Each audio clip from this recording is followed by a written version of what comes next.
All right, we're back. We're live. Another episode. We got a nice agenda here today on the docket here.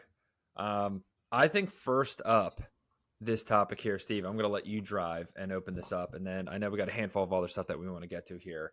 What do we got on like the first agenda item? Yeah, let's just jump right into it. A new domain extension or TLD or top level domain is coming out. .ing. It's available to purchase right now. So, let's just think of anything you want to add. What is it? A verb, right?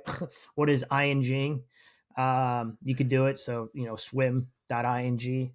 I don't know. It seems a little gimmicky, in my opinion. But, you're starting a new business, or maybe it's a marketing campaign. Like you could do like, I don't know. There's all sorts of things. I could see like a fun, like marketing domain, like a campaign domain, christmasshopping.com, or I don't know. I'm a horrible marketer. I have ideas. But yeah, ING is coming out. I don't think the costs are going to be anything crazy, but I wonder what country it is. I don't know what it is. What country is where that? to pull from. I'll have to figure it out. I didn't show, but you can go buy them off of GoDaddy. There's get.ing. So get.ing is where you could check if domains are available. But I think GoDaddy and all the major registers, so you can start buying them. So, yeah. Wow. This reminded me, because when you said this is probably going to be a little bit of like a marketing ploy, I remember a couple years ago I went to a conference and they were talking about like .club and like all these other I guess top level domains that you could like end with there. I remember Taco Bell did a commercial a long time ago and it was .co. So it was ta.co for just taco. So it's like, that was a funny like marketing ploy, probably got a lot of like website traffic. It was in the commercial. Yeah. Like that was a good use of that domain. But I felt like none of those like really like caught on. Is it like a ranking thing where like Google's only going to respect like .coms, .edus, .orgs? Like, does it impact rankings at all?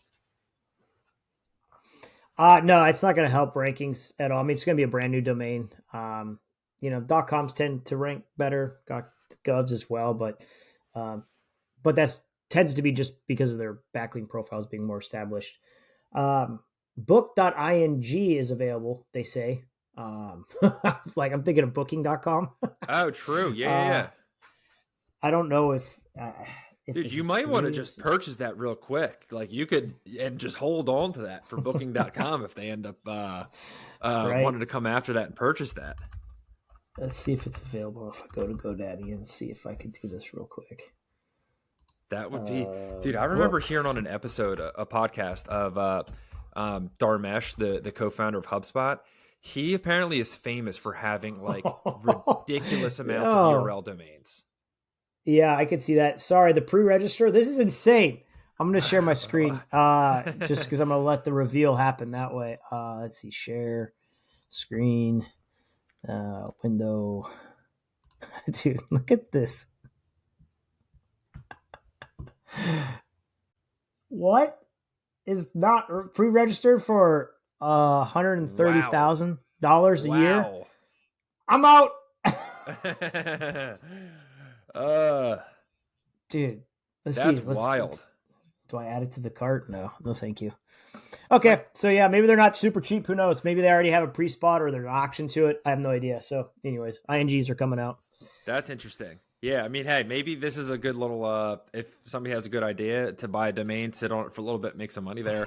I've heard some interesting stories over the years of that. So that's a good example there to start. Yeah, man, that's one of those things. If I could go back in the future, like in Back to the Future 2, it's like, would I get the sports betting book or would I just go buy all the single level domains?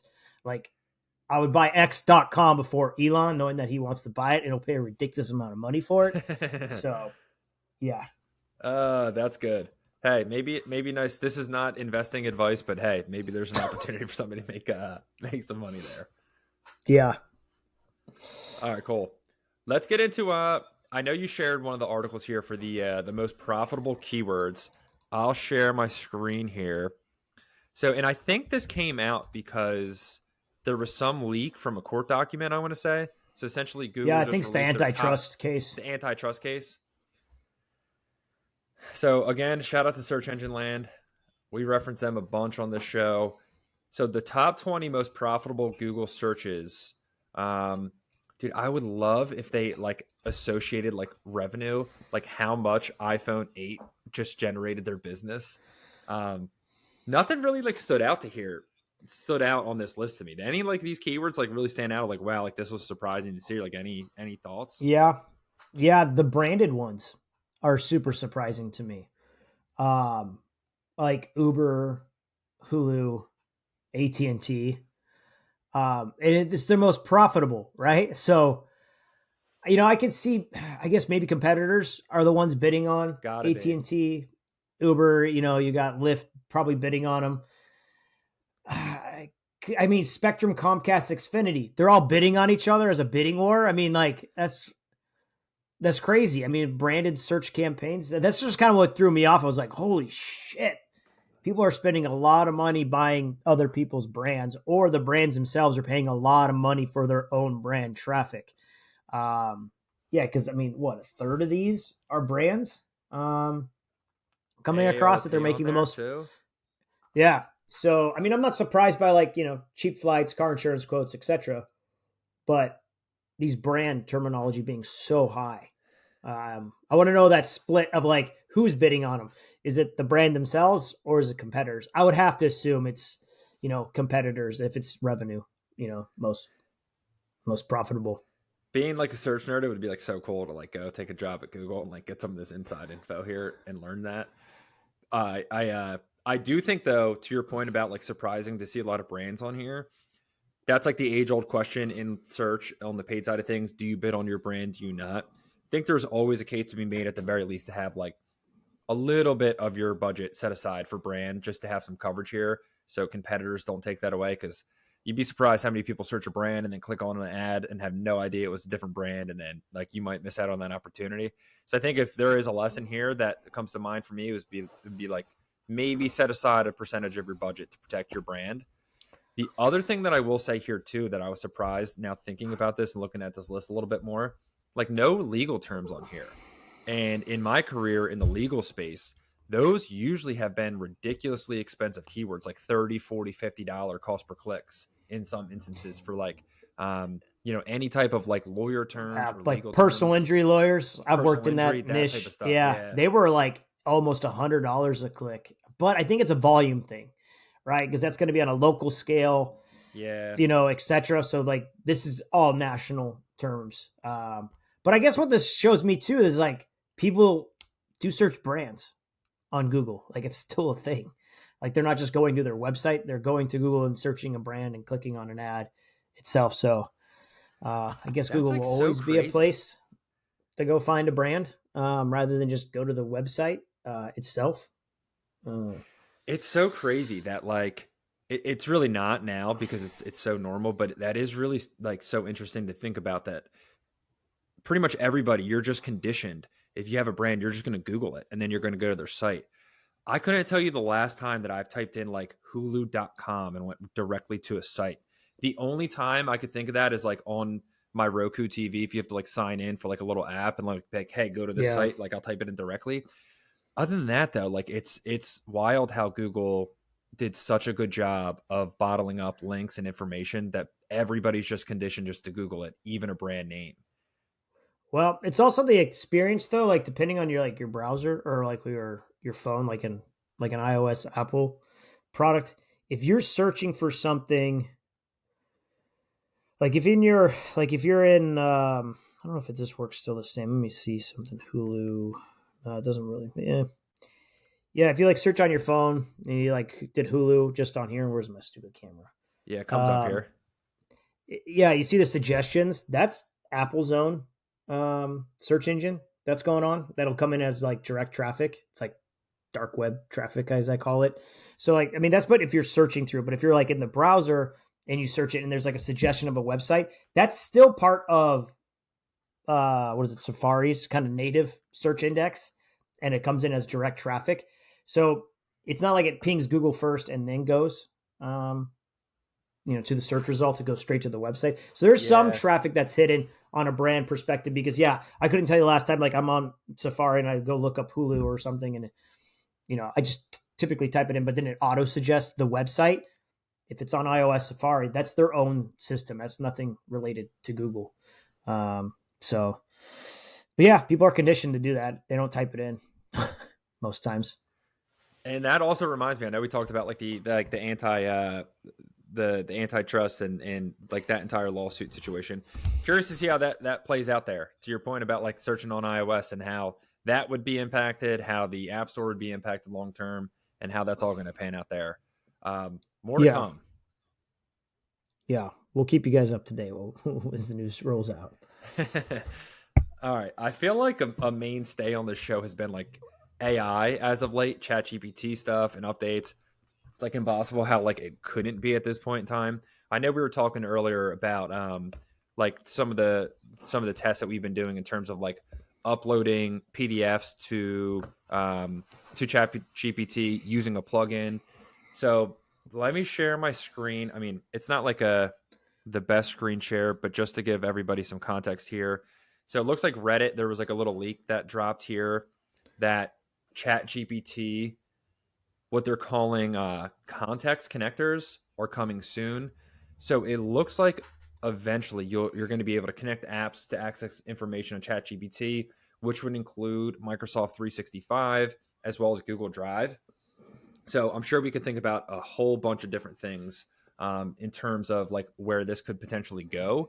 But a couple things that come to mind, you're thinking about like doing a report or looking to pull some type of like company internal information in your drive or just in general. The fact that chat could potentially go and analyze that, refer to that within a report, refer to that within analysis, I think would be really, really powerful. Now, the one thing I feel like I hesitate to, I don't know, maybe understand or see how this plays out is like currently now it's mainly text based, and I haven't found much success with any type of like charts or things of that nature. That seems to be a bit more difficult to get that information or prompting, because you can imagine, you're analyzing a unique bar chart or a line chart or graph chart or something like that, how that would be tough. But anything text based, it seems to be really, really powerful. So nice little interesting update here that you're eventually going to be able to connect directly to your Google Drive or Microsoft 360, which is probably going to onboard a boatload of new users to the platform here. Yeah, it's interesting because each of these platforms, Google and Microsoft 360, they're both launching or have launched their own kind of internal chat GPT that's a bolt on. It's like double the Yep. cost per user. Um, that will be able to interact with your files. So I'm like thinking on the back end of this, is this going to be able to supplement some of those features and it's not going to be any additional cost except for my subscription to ChatGPT? Or is this purely just like, hey, it's a connector, you can just easily select the files and it just makes things easier than having to upload? It's more of just a Probably connection. that. Yeah. That's what I'm thinking too. But going to your point back to like ChatGPT and the analysis of files, like yeah, text based, right? Numbers or text, it does a Yeah. fantastic job, but it is lacking on the visual elements. I almost think of it like Dolly is getting really good at image generation, but it's like, can you do the backwards of looking at an image and really processing it down if it's more analysis driven? I think that's always going to be a challenge. For it. But I think even the data too, like understanding the data and how to read data, I think ChatGPT still has a difficult time breaking it down. Like I was trying to use ChatGPT to break down an analysis of like a comparison between two time periods. It was just a GA4 export and had a really difficult time understanding the export. It's almost like I needed to modify the export so we could read it better. I'm like, it doesn't really seem to be that productive. If I have to modify it, I can't learn it. I would love I put a LinkedIn post up about it, but I was like, man, if I could get like a Neuralink implant in my head Yeah, I saw that. that could then ingest like what I'm seeing through my eyeballs into the computer in a format that then AI can read easier, but like my eyeballs are the actual input function, almost like dictation can be, for it. That would be pretty cool. Maybe it could do a better job, but yeah, a little bit of a tangent, but that'd be really cool to have. That would be so cool. But I mean, I also think as we're talking through this, and I've had some thoughts about this as well, is like it seemed like when ChatGPT and AI, not when AI first came out, when really like the ChatGPT product came out, everybody's like, wow, shit, all our jobs are about to go away. This is going to be so crazy. This is going to be so nuts. I think the more and more I use it, I really find a lot of benefits with it. But there are, to your point about like manipulating like a simple GA4 report and you got to make some updates to it. It almost seems like we are like a ways away from like,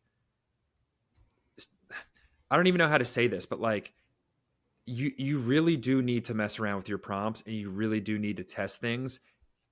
I don't know if there's like a great like training series on how to be good because it seems like all of these situations are unique to one another, you know, like no two reports are the same, no two tasks are the same. You're going to have different No two angles or different responses thoughts. are going to be the same if you give them the same prompt too, Yeah. which is kind of wild. So I think it reminds me of a scenario, I don't know, maybe 5, 10 years ago, when like I know I could do something really cool in Excel, and process the data, and I could do this, but the time that it took to program it in Excel, if I just did it manually, it'd probably have been quicker. That's kind of the same feeling I get here. It's like I could spend endless time screwing around with ChatGPT to try to come up with this really interesting way for it to do it for me. But the amount of time that it took to get to that point to program it, I could have Yes. just done it. Um, and the only argument I'd say that's okay that it takes longer to do a GPT is because then you can reuse it. As long as it's reusable, then hey, you're not wasting your time, Yeah. um, for it. So yeah, dude, it's super beneficial. It speeds things up, makes me more efficient. It interfaces really well in the way my brain thinks because I'm not super articulate when it comes to like communications, like written. It's always been a struggle for me, but I can like put my thoughts and ideas out there, craft it, and it gets it like 90% to 80% there, where it's like, all right, it looks a little bit better.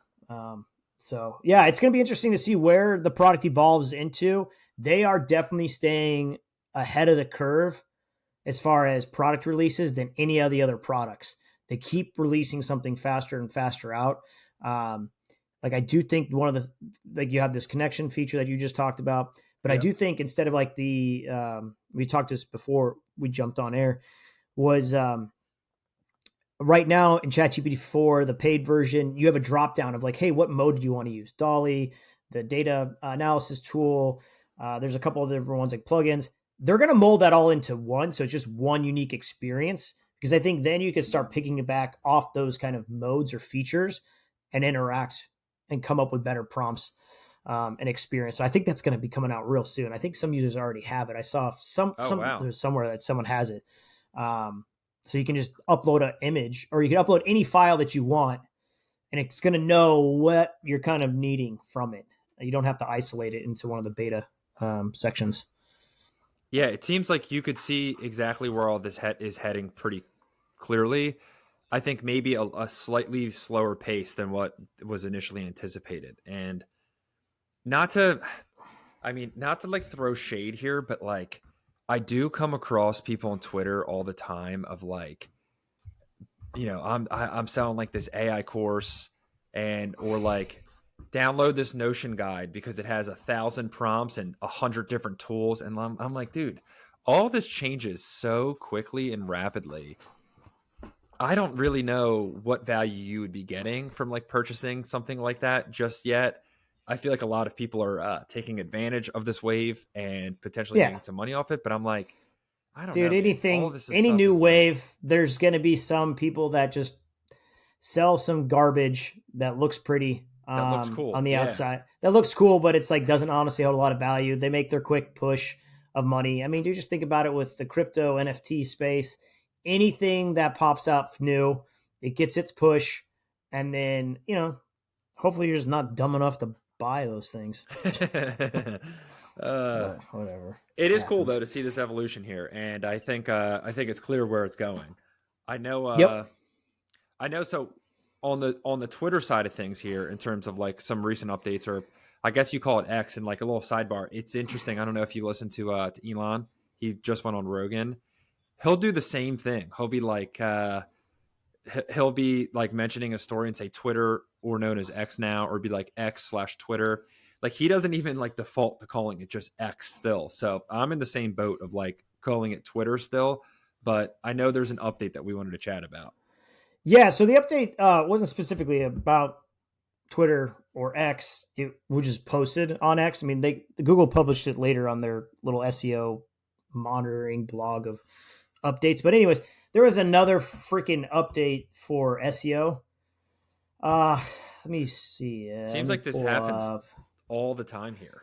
So historically, yeah, people get all pissed off because like, oh, Google's pushing out another update right before the holidays. But that's historically what they have done. Like, Yeah. it is just something they always do right before the updates. So, um, but I haven't seen it this many updates. So we had one in August, September, October, and November. Jeez. And so some of these are different updates, but there's core updates, a spam update. Typically, I don't worry about them because clients' results always tend to go up. We're actually seeing some really awesome positive results. I don't know if they maybe tweak something too much in one of these updates and they're kind of reverting it back. We'll have to see as it shakes out, but they should hopefully be done. I think they're actually doing one more update. It's like for reviews, but they did one last year for that. Like they did a product review update, yeah, right before the holidays. So if you look at like last year, they had an update in September, October, and then they actually did some in December. That's kind of rare. You don't see it in December during purchase season, but um, yeah, just a little bit more than normal. And the amount of these updates, if it's happening monthly, from an SEO perspective, historically, it's always been, hey, your rankings slowly, gradually go up and down over time. Maybe one of these updates happen once a year and you see a big pop or a big decline. But if they're going to be like monthly, then it's like, I'm not going to worry about ranking updates and like until an update happens. Yeah. And that's kind of a new thought process where like, hey, your rankings aren't going to really improve dramatically until an update, which is weird because historically we always tell clients it's going to be, a slow march upwards. It's a little bit different because I have seen some more dramatic jumps with these updates. Maybe they were just really fine tuning the algorithm, and then it'll calm down for a couple of months, and you can still go upwards. So, yeah, just a lot of updates, and so the SEO community is like, oh no, more updates, this and that. It's like, well, if you're doing the right thing, it shouldn't be an issue. So, I got a yeah, couple. So I guess a couple follow-up questions for this update here. Was there yeah. anything like major surprising or anything like shocking that stood out with this update? And then I guess like if you're a client or if you're just a brand or whatever and you rely on organic, and you're not necessarily an SEO, I don't know. It seems to me with all of these updates on the organic side, which you're definitely much more of an expert, it seems like a lot of this is like, hey, making sure you have really good content and you're not doing just like nonsense spam content to try and rank for keywords. That's what usually seems to be the main takeaway, is just produce really good, relevant content. Yeah, I think over time Google's trying to like weed out the affiliate content. Like, why do you have this content on your website? Is it just for because you have affiliate links in there, or you're trying to get advertising dollars through AdSense, etc.? I think over time they're trying to weed that out, and then also the more aggressive spammers that are in there. So, and they get it wrong all the time. And Yeah. these most of these updates are what they're trying to do is try to fix. Like, oh wow, yeah, that's probably shouldn't be up there. But there will be people that are doing like there'll be some good brands that do get hit by these updates as what is it, collateral damage. It does happen. But yeah, I mean it's tough, man. I mean, when it comes to SEO best practices, they haven't changed in the last 10 years. Yeah, Solid that's good what it seems content, like. for the user, but also for the search engines too. Like don't ignore it. Look at the search results, see what content's ranking. That does change over time and like what they're rewarding. It's a robot after all. So write it for both of them. I do say, depending on what ranks. A great backlink profile is something that's still important to do, which we can jump into that too. I know you want to talk more about that. But those fundamentals are there, for it. And hopefully they're cleaning up the search results, for it. So I don't know. SEO is a weird one. I'm not sure where it's going to be in the next couple of years or where it's going to look like for it all, but I know the fundamentals still hold true. Um, you know, so Something you said there really stood out to me that I think is a good segue into this backlink conversation. It seems like just a recurring theme of just like clients asking for backlinks and just keep getting in like this backlink conversation here. So I wanted to have like a little like backlink corner with you. But you said sure. there of like some of these updates to the algorithm, um, that Google's looking to push is maybe to like get some of these affiliate sites out of there that are just like purely trying to rank for AdSense as well as affiliate links, etc.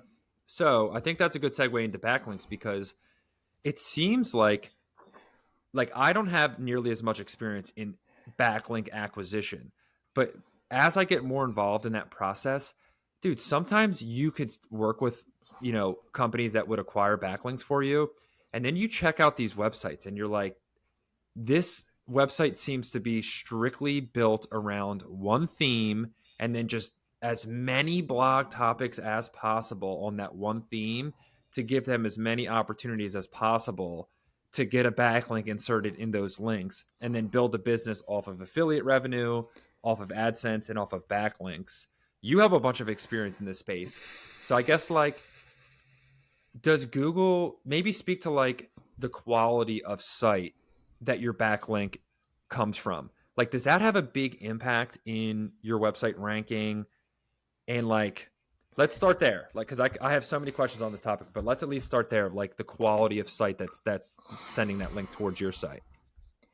So yeah, man, this is a really interesting historical kind of big topic on the SEO side of things. Some controversy behind it all, and what Google will say and not say.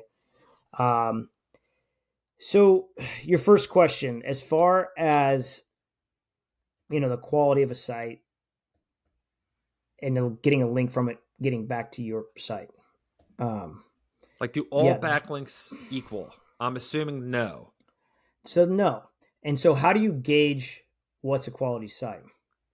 That's in the eye of the beholder. We don't know what Google says it is, but there's a lot of people that use domain authority as a metric. Like, hey, this site has a domain authority of 60. I got you a backlink from that's a great backlink. In theory, it could be, but that domain authority, any of those domain scores, be it from Moz, Ahrefs, SEMrush, dude, that's their own made up fucking score. That's not was Google going to be my deemed, next question there. right? Yeah. Okay. So let's go back in history here, Trevor. The Google used to have a score that they would give to a website. It was 1 through 10. It's the famous magic green pixie dust, which I don't even think some new SEOs know about this, which is fucking dating myself, which is crazy. It's called your page rank. Okay. Page rank or PR. And it was a value from 1 to 10. It does correlate when we had those metrics going at the same time. There was a time period, there was some overlap where like a PR6 website, which was really high authority, would correlate somewhere around a domain authority of 60, 70, 80. But you would never see like PR8, PR10, like PR10 websites was like Wikipedia. But the whole page rank algorithm, that's what like Larry Page and Sergey, like in the founding of how do we score the web results was to assign page rank value to every single page on the internet, not just a domain itself. And so, man, back in the day, clients were like, dude, I need to have PR5 links and up only. It was valid because it was a link that Google gave. Man, I used to sell PR link. Like if you had a PR4 website, PR5 website, you could sell links on your site for like 40, 50 bucks, $100 a month and make some good revenue out of that. I mean, they cracked down on that back in the day, but Google then eventually stopped it was literally like a plugin. You would get into your toolbar and so you go to a website and show a little green bar and the value between 1 and 5. And so people would use that as the scoring metric of like, hey, I want my PR to increase. I want PRs from other websites to link back to me that are higher, etc. But Google stopped updating PageRank. They used to push it out like every 3 months. They would have a PageRank update, and that toolbar would go up, and all of a sudden, it's like the new scoring metric of selling links and what your site's PageRank authority for it all. So I don't honestly think a lot of like new SEO people know about like the history behind it, but that's still going on right now behind the scene. Like PageRank is still being real time calculated all the time. It goes up and down, up and down.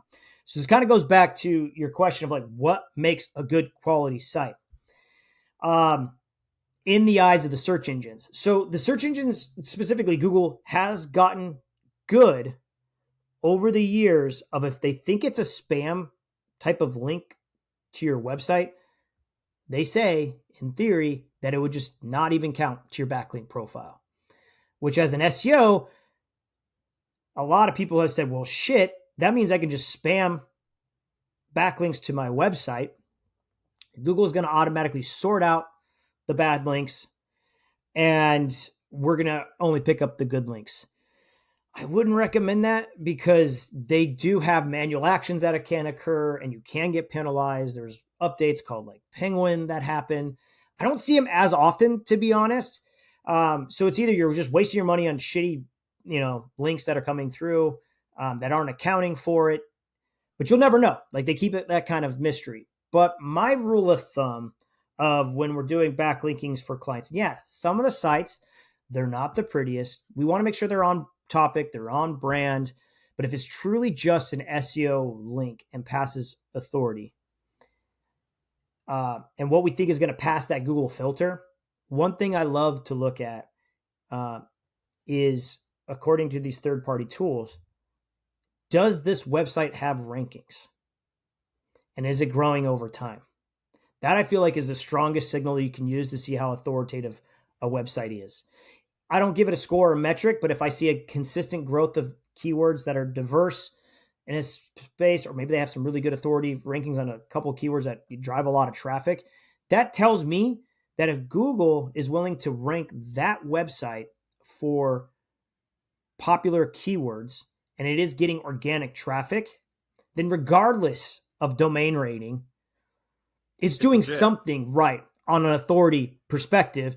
So if we can get a link in from a client's website to it or from it, that should pass the page rank, or SEO link juice, as some people have called it back in the day, to the client's website. So that's one very broad stroke of what is a good website. Dude, sometimes, yeah, they're not like the most design privileged. They're just built for that. And honestly, they'll be around for a while and then like their authority just tanks and the link goes away from an authority perspective. That's where if you're going to get into active link building page, you need to, because some of the links that you built a year or two ago, they might not be around anymore. I personally have created years ago, me and Ricardo, we created a network of domains just purely to have our own link farm. It was like 80, 90 domains that we had. That's so wild. We bought expired domains that had authority. We republished content on it. We would do some client linking to it. Some other we would just sell it out to, for it also. It's there. It works. It's just wild to me, though, because I think back to your original question here or comment was like clients are always asking about backlinks. Dude, I don't know what the hell happened, but like 5-6 years ago, you couldn't say link building. If you did link building in your SEO, you're doing some black hat tactics. It's bad. Like you're going to get in trouble. We literally changed in our contracts.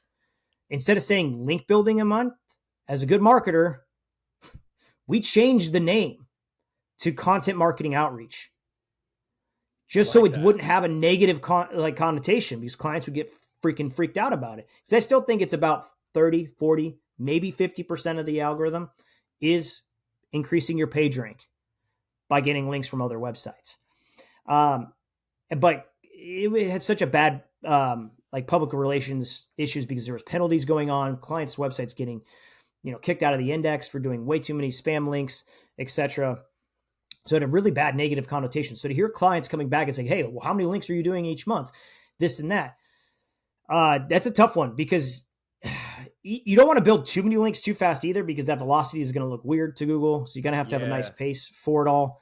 And it's not the cheapest thing to do either. And it can eat up a big budget, for clients.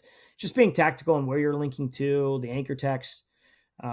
Yeah, it's almost gotten easier per se, or I don't have to be as paranoid about it, because there's even something with like the anchor text that you're linking to back from your website. It was years ago, they had the Penguin penalty come out. But like, for example, let's say I link back to your website for all the links with the anchor text that you want to rank. Let's say it's like water softener or something. Actually, I think that was a client. They weren't our client at the time. They came to us and they were penalized. Dude, so what happened? Water softener? Yeah, like it was a water softener product. What even is that? What even? Yeah, it's for like filtration of your water system, makes it more viable. The clients that you work with in agencies are just like, Dude, we learn about any yeah, type of business possible. I always joke around like you probably make pretty good Jeopardy contestants because we know a lot of random shit. Yeah. So yeah, real quick, just like the way that it worked in the past, where let's say all your backlinks or a huge portion of your backlinks was just with the anchor text of the keyword you want to rank for. Let's say water softener. What Google did at one point in time, if they saw it was way too ramped up, like way too many instances of this happening, because it's a huge signal. Like if someone links to you with a keyword that they rank for, that should give them a pretty good signal. You should rank for it. But if you push it too hard, what they did previously, and they didn't, what they would do, you would just not be on the first page. You would be like on the fourth or fifth page, and you're like blackballed from ever getting back to the first page, and it would happen overnight. And so the client's like, holy shit, my main keyword would go away. So it was like a keyword level penalty that happened. They started rolling out things called the update called Penguin that was like got into the whole disavow file thing. And you upload a file to Google and saying, hey, disavow all these backlinks that are in my profile. We think they're bad. That was a bad thing for Google because people were uploading shit that they thought was good. So that's where they're at the point now where they think they can they can devalue a link that is from a crappy website and won't count to your backlink profile. So in theory, like I haven't seen a lot lately, and knock on wood, like big backlink profile like penalties because maybe the algorithm is that good that it's just defiltering and people are wasting money. So maybe that's the biggest thing with like link building nowadays. Like let's make sure that Google is counting them. There are of the best quality, but you still can kind of get some gray-ish links in there, and it still works from an authority perspective. It still gets passed. Dude, that's So fascinating. I feel like I yeah, just learned so much, and that was like very enlightening there. I guess just to close the loop here. So you obviously want to make sure it's like somewhat of a reputable site that you're going to get the link from. And a good way, in your opinion, to do that is to check if that site is ranking for any keywords and if their traffic is growing. You don't want to just yeah, get 1,000 links one month and just like right off the bat, buy every link possible because that's going to look weird in Google's eyes. And then I guess just just like one little like last question topic here. I guess obviously you don't want to get a ton of links right away. So would you suggest clients focus on, obviously it's going to be very situational, maybe like 1 to 5-ish links per month, and then making sure you're varying the anchor text from that link and then pointing to, let's say, service pages and not sending all of that traffic to the homepage. So maybe like two-parter, like yeah. how many links per month are we looking to acquire that wouldn't be too crazy? And then do you want to be conscious of, hey, I want to link 1 month to this service page, next month to this service page, next month to a different service page, or do we want to send it all to like the homepage? Like how do you think about like Yeah. the where to direct it to? Okay. So, a couple important notes on there. When developing your link building strategy, you do want to make sure that you're not just all linking to your homepage. Your homepage is has its own keywords it could rank for. An internal service page has its own keywords it should rank for.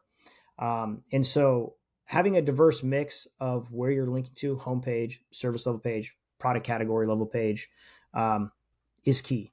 But um, the amount of links you should build per month really is based on a couple different items. If you had like 20 category level pages on your e-commerce website and you're rather large, like you have an established backlink profile, you get links naturally coming in the website, like you're a huge brand, dude, you could build a lot of links.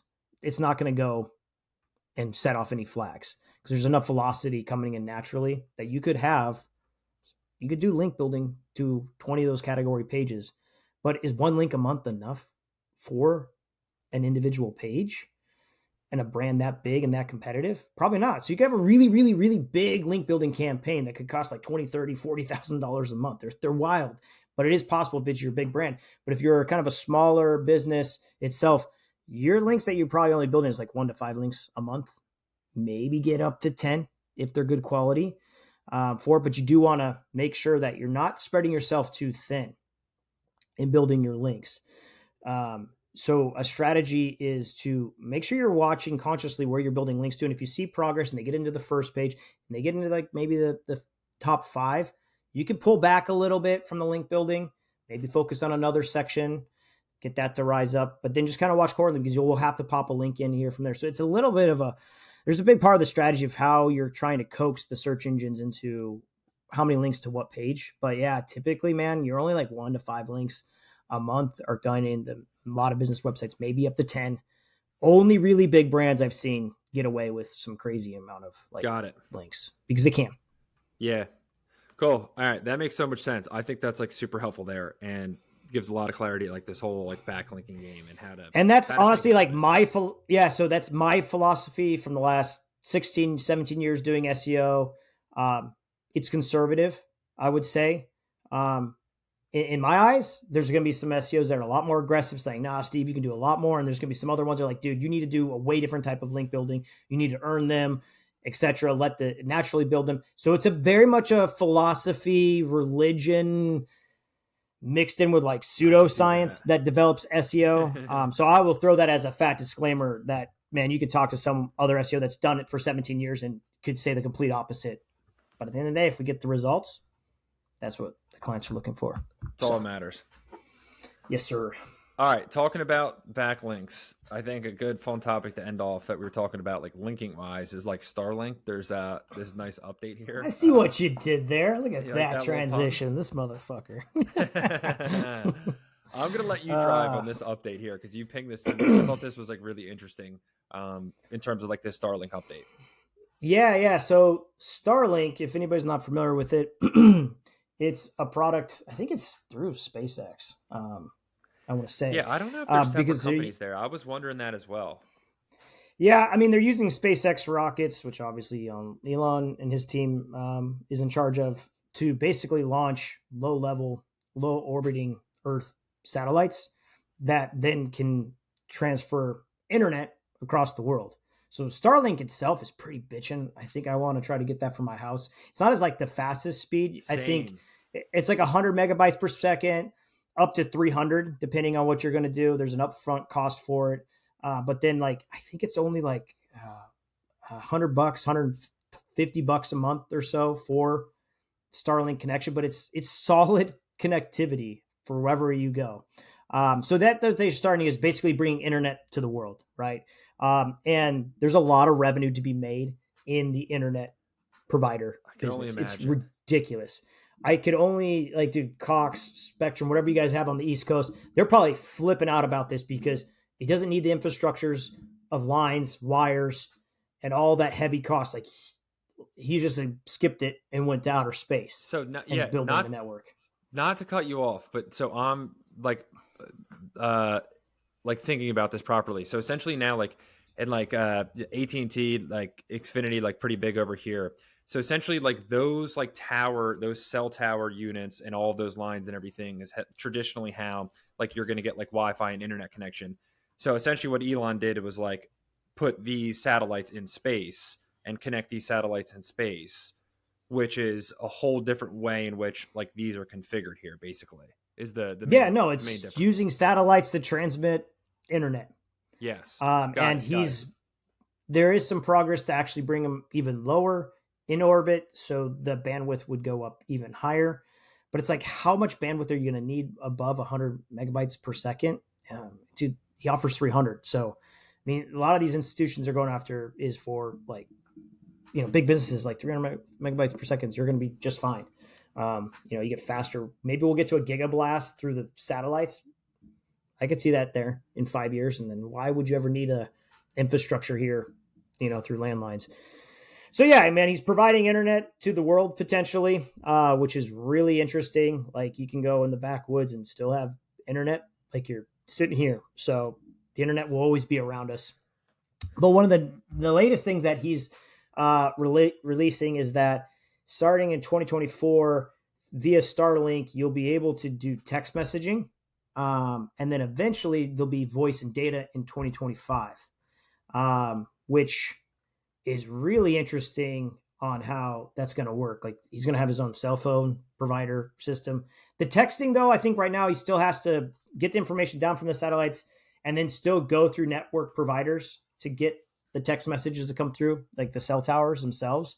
But at least just cracking into the cell phone space So in cool. the next couple of years that's it's just a different competition into the marketplace. Like everybody hates, nobody likes their cell phone company. I mean, I don't know the rates that they're going to be applied, but um, yeah, it's just an alternative, and that I they're could going to see be him able to. totally shaking that stuff up there. So essentially, like with this update now, if you have like whatever, like AT&T or Verizon, and like you're out in the middle of nowhere, and you have this star like direct Starlink access, it would like kind of supplement your coverage. So if you're like using like LTE or whatever, and you don't have service per se, you're still going So to have the same provider, and Starlink's going to provide the ability for you to then like send a text correct, message in the middle of nowhere. So it's like a yeah, supplemental, like we got you covered in those pockets that your current provider doesn't cover you.